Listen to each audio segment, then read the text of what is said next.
आता बटाटा पण नको आणि डांगर पण नको. चला मग रताळ्याची भाजी करूया. इथे 2-3 रताळे छानपैकी घेतलेले आहेत. आता कटिंग करून घ्यायचे आहे आणि त्याची साल आहे ना अशी सुरीच्या साहाय्याने आहे ना अशी थोडी थोडी खरडली का सहज निघते. तर मग हे काढून घ्यायचं आहे. हात थोडे बोटं थोडे काळे होतात, लालसर होतात, पण चालते की हो, तेवढं तर पाहिजेलच ना. मग इथं शेंगदाणे पण आहे ना छान थोडेसे मी भिजत टाकलेले अर्धा तास. आणि हे जे आपलं आहे ना रताळं कटिंग करून घेतलेलं, जसं बटाट्याच्या खापा करतो ना आपण भाजीसाठी त्याच पद्धतीने कटिंग करून घ्यायचे आहे.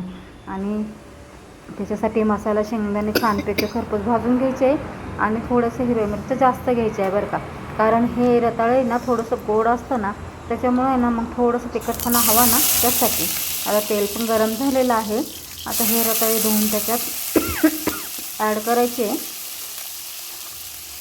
हे पहा. आणि त्याच्यात मग हे जे शेंगदाणे आहे ना भिजत ठेवलेलं ते पण ॲड करायचं आहे. चवीनुसार मीठ पण ॲड करायचं आहे आणि छानपैकी परतून घ्यायचं आहे थोडंसं.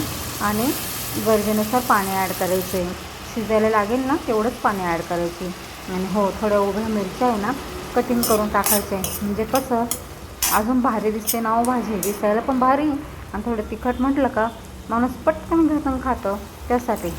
हे पहा, थोडंसं आता चवीनुसार मीठ ॲड केलेलं आहे आणि त्याच्यात पाणी ॲड केलं की थोडंसं झाकण ठेवायचं आहे. 5-1 मिनटं मंद आचेवर छान भाजी शिजून द्यायची. थोडं पाणी थोडं जास्तच पाहिजे, म्हणजे थोडंसं आहे ना ग्रेव्हीदार झाली की भाजी मग भाकरीसोबत खाता येते. हो, चपाती नाही हो, उपवासाची भाकरी. हे पहा, आता तो मसाला पण आपण वाटून घेतलेला आहे. हे पहा, छानपैकी भाजी पण शिजलेली. तर मसाला त्याच्यात ॲड करायचा आहे आणि थोडंसं अंगापुरतं पाणी भरायचं आहे. थोडंसं एकदम सुकी फटफटीत नाही करायची आहे. हे पहा, झाली भाजी तयार आपली. असं छोट्या छोट्या रेसिपी पाहण्यासाठी ना लाईक, शेअर, कमेंट आणि हो, चॅनलला फॉलो करायला अजिबात विसरू नका. ज्या ताई दादांनी माझं चॅनल फॉलो केलं त्यांना अगदी धन्यवाद.